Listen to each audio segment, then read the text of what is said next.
Celebration ಅಂತ ಅನಿಸ್ತು. So ಆವಾಗಲೇ ನನಗೊಂದು ಫೀಲ್ ಇದ್ದಿದ್ದು ಇದನ್ನು ದೊಡ್ಡದಾಗಿ ನಾವು ಸೆಲೆಬ್ರೇಟ್ ಮಾಡ್ತೀವಿ ಅಂತ. ಪಾತ್ರ ಇವನು ತುಂಬ ಸಿಂಪಲ್ ಹುಡುಗ, ಮಂಗಳೂರಲ್ಲಿ ಸಾಮಾನ್ಯವಾಗಿ ಕೆಲಸ ಮಾಡ್ಕೊಂಡಿರೋಂಥ ಒಬ್ಬ ಹುಡುಗ. ಅವನ ಜೀವನದಲ್ಲಿ ನಡೆಯುವಂಥ ಒಂದಿಷ್ಟು ಘಟನೆಗಳು ಅವನನ್ನು ಏನೇನೆಲ್ಲ ಮಾಡಿಸುತ್ತೆ, ಅದ್ರ ಜೊತೆ ಒಂದು ಹುಲಿ ವೇಷದ ಒಂದು ಕತೆ ಎಳೆ ಅದ್ರ ಜೊತೆ ಹೋಗ್ತಾ ಇರುತ್ತೆ.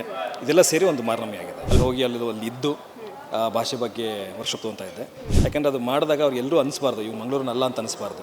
ಅದು ಬೇಕು ಅನ್ನೋ ಕಾರಣಕ್ಕೆ ವರ್ಕ್ಶಾಪ್ ತೊಗೊಂಡು ಅದಕ್ಕೆ ಸಿದ್ಧತೆ ಮಾಡಿಕೊಂಡೆ ಕಾಲಿಟ್ಟಿತ್ತು. ಅವರು ಬ್ರಿಲಿಯಂಟ್ ಆ್ಯಕ್ಟರ್ಸ್ ಅವರು, ಅವ್ರ ಬಗ್ಗೆ ಹೇಳೋ ಅವಶ್ಯಕತೆನೇ ಇಲ್ಲ, ಎಲ್ಲರಿಗೂ ಗೊತ್ತು. ಅದ್ಭುತ ಕಲಾವಿದರು ಅವರು. ಆ್ಯಂಡ್ ಅವರೊಟ್ಟಿಗೆ ಆ್ಯಕ್ಟ್ ಮಾಡಿರೋದು ನನ್ನ ಖುಷಿ. ಅವರಿಂದ ತುಂಬ ಕಲಿಯೋಕ್ಕೆ ಸಿಕ್ಕಿತ್ತು. ಪ್ರತಿಯೊಬ್ಬ ಕಲಾವಿದಂಗೆ ಇರುತ್ತೆ, ದೊಡ್ಡದಾಗಿ ನಿಂತ್ಕೋಬೇಕು, ಸಿನಿಮಾಲಿ ದೊಡ್ಡದಾಗಿ ಕಾಣಿಸ್ಕೋಬೇಕು ಅಂತ. ಡೇಟ್ ಅನೌನ್ಸ್ಮೆಂಟ್ ಇನ್ನೂ ಆಗಿಲ್ಲ, ಅಂದರೆ ಒಂದಿಷ್ಟು ಪೋಸ್ಟ್ ಪ್ರೊಡಕ್ಷನ್ ನಡೀತಾ ಇರೋದ್ರಿಂದ. ಬಟ್ ಈ ವರ್ಷದಲ್ಲಿ ಪಕ್ಕ ಬರ್ತೀವಿ. ದಸರಾಗೆ ಬರಬೇಕು ಅಂತ ಪ್ಲ್ಯಾನಿಂಗ್ ಇದೆ. ಅಷ್ಟೊತ್ತಿಗೆ ಎಲ್ಲ ಕೂಡಿ ಬಂದರೆ ಖಂಡಿತವಾಗ್ಲೂ ಮಾರನಮ್ಮಿಗೆ ಬರುತ್ತೆ. ಶೂಟೆಲ್ಲ ಕಂಪ್ಲೀಟ್ ಆಗಿದೆ. ಫಸ್ಟ್ ರಫ್ ಕಟ್ ಕೂಡ ಆಗಿದೆ. ಮ್ಯೂಸಿಕ್ ನಡೀತಾ ಇದೆ, VFX ನಡೀತಾ ಇದೆ, ಒಂದಿಷ್ಟು ಕೆಲಸಗಳು ಈ ಥರ ನಡೀತಾ ಇದೆ. ಕಾಂತಾರ ಫ್ಲೇವರ್ ಇದರಲ್ಲಿ 1% ಕೂಡ ಇಲ್ಲ. ಇದು ಮಂಗಳೂರು ಭಾಗದಲ್ಲಿ ನಡೆಯೋದ್ರಿಂದ ನಿಮಗೆ ಬಹುಶಃ ಆ ಫೀಲ್ ಕೊಟ್ಟಿರ್ಬೋದೇನೋ, ಬಟ್ ಅದಕ್ಕೂ ಇದಕ್ಕೂ ಅಜಗಜಾಂತರ ವ್ಯತ್ಯಾಸ ಇದೆ.